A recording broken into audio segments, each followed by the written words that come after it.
Blaze has it all. Whether you want the 10.2-inch diagonal color touchscreen standard on Blazer or extra peace of mind with Chevy Safety Assist, take your pick. The choice is yours. Find new roads at your local Chevy dealer. Hey, welcome to the Missouri Sports Network, MissouriSportsNetwork.com, where everyone has a home field advantage. And as always, the Missouri State Highway Patrol reminds us to take that 3 seconds and buckle up. It's 3 seconds that could save your life. Be safe, be smart, and be here tomorrow.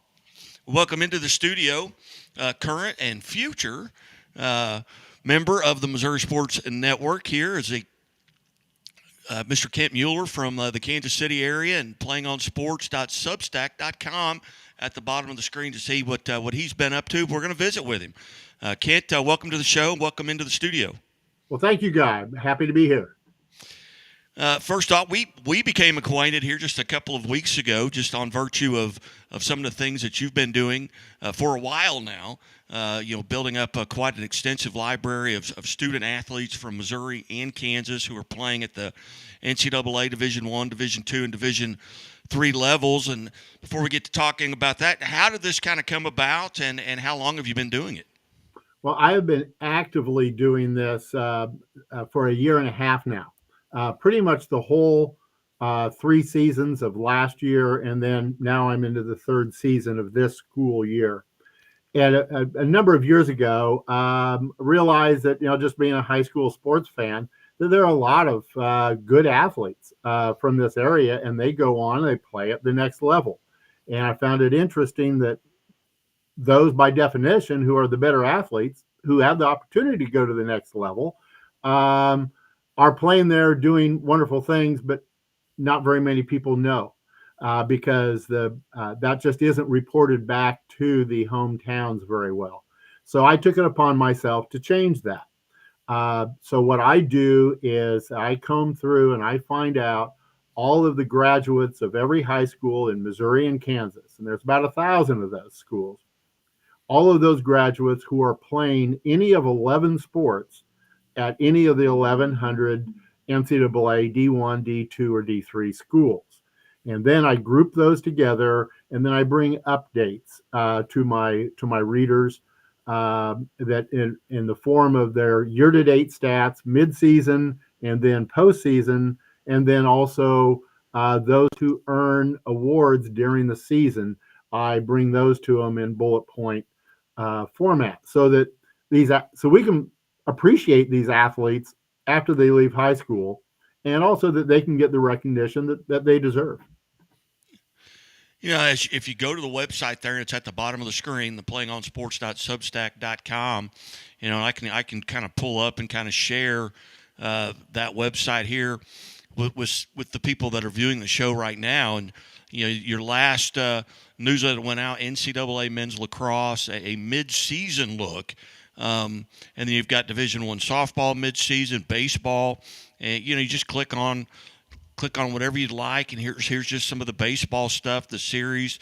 There's 130 batters and 143 pitchers in baseball, Division I baseball. And you can kind of go down and look at some of the highlights, with what some of the things that you've looked up, and just a batting average with minimum of 75 at bats there. Patrick Clohissy, a junior outfielder from Chaminade High School out of the St. Louis area, is playing at St. Louis University, and in the Atlantic 10 Conference, it gives you his batting average. And there's also some pictures of some of these young men and women throughout the site, and that's got to be a daunting task, and something that obviously you've spent a lot of time on, but you've gotten good response from, I'm assuming, from the colleges, the coaches. I've noticed articles or little notes from coaches throughout the website at not only their high school coach, but maybe their college coach as well. So kind of talk about that a little bit. Yeah, I certainly couldn't do this without the colleges. The sports information directors all across the country, I'll give them a plug. I knew they had to work hard and long hours. I had no idea until I started to work with them. I can't tell you how many times I have sent an email to one of them at 11:30 at night, asking for a photo, asking for a quote, asking for something. And literally 11:30 on a Sunday night, 10 minutes later, I get the email bouncing right back. and with the answer, or hey, I'm I can't do it right now. Can I get back with you in the morning? Will that be in time? So these people work really hard, and they produce a lot of information that's really good information. It's stuff that every fan wants. So they are a very key part of the whole process. They get me a lot of information that I couldn't do what I do without them.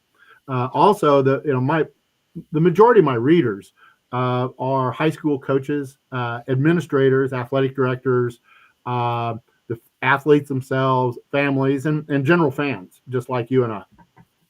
Uh, and it's really nice when I get an email back from a high school coach, and this happens a lot. Where thank you for highlighting so and so. He or she was one of the great ones ever to come through our school. And when they talk about character, in addition to the athleticism, it makes that's why I do what I do. You're looking just even at total at bats. You've got Brooks Kettering at 105. He's a freshman out of Glendale High School right here in my backyard. His dad is a CEO of the Springfield Sports Commission, and he's down at Southeast Missouri State, down at Cape Girardeau, where my father's actually a Hall of Fame member at SEMO, being the first two-time All-American from SEMO. But you got Rockhurst, Ottawa, St. Francis Borgia, CBC. So a lot of the area represented. I mean, Ottawa obviously is in Kansas, but you look at Missouri, you've got 4 Missouri athletes on that list in total at bats. And it, for me, when I first started reading it, and we passed it on to Coach Archer, and it's an easy read, but you don't really know what these kids are doing. And I get a lot of requests. I'm the host for the Springfield area leadoff club, and coaches will ask, "Hey, have you heard about what so and so doing?" and things like that. Well, now I can tell them, and I just say, "Hey, it's right there on the website. Click on Play on Sports. You go right to it, and you can read about these kids, and not only just the baseball, but the 10 other collegiate sports in NCAA Division I, II, and III. So it's an easy read, but we're certainly pleased to be kind of joining forces here as we try and get the word out. And one thing I want to point out is that it's not just about those who perform at the very top of their game, where the top 5 on these leaderboards. And I try to have about 10 or so leaderboards when I do my midseason reviews. And I'll hit baseball and softball. I'll have both batting, stolen bases, and then also pitching stats. But at the end of every one of these, I attach all of my data, not just the leaders, but I'll attach a spreadsheet that will include about 20, 25 different statistics for every player. Even those that are going to be redshirted. Those are all zeros. But you can find out where these players are playing. And I can tell you that it used to be hard to remember where kids went off to play in college. It became more difficult with the transfer portal because they don't stay in the same place anymore. About 10%, 10 to 15% enter the transfer portal. So they're not going to be where they were last year, where you thought they were. They don't stay put anymore. Right, and case in point, right here at Missouri State University, got a young lady, Katie Pauley, who played up, in Northwest Missouri, a softball and basketball player. Went to originally committed to Missouri State, then went to Virginia, and now is coming back, transferring back to Missouri State University to play for the Lady Bears. So lots of movement going on, a lot of moving parts.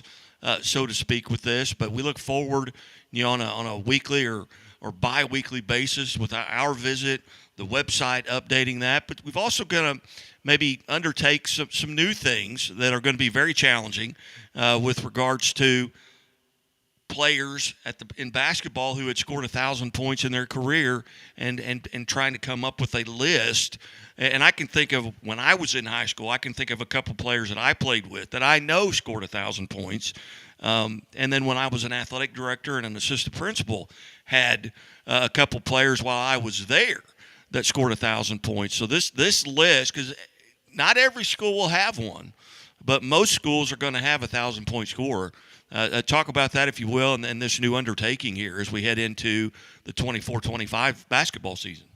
Yes, I'm grateful for your website that was going to host these two lists, and what we're going to be calling them are the Missouri Career 1000, and there will be a boys 1000 list and a girls 1000 list, and I'd like to say that the genesis of this idea came from an acquaintance of mine in Manhattan, Kansas, Brad Debley.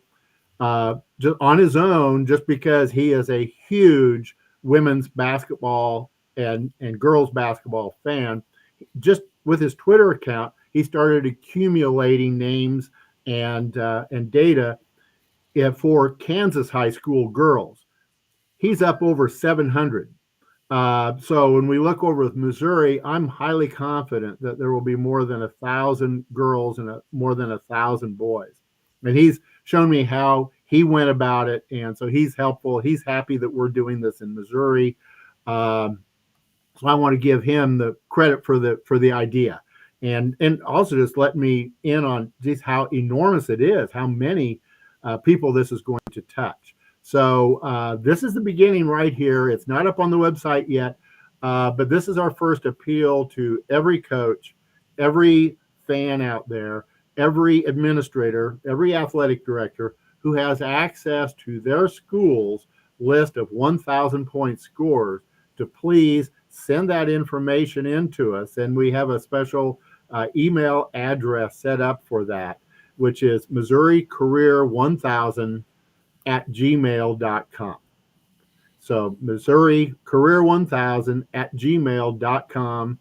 That will come directly to me, and we will get that onto our spreadsheet. The information that we ask for, first and last name, their graduation year, of course, the high school, and their total career points.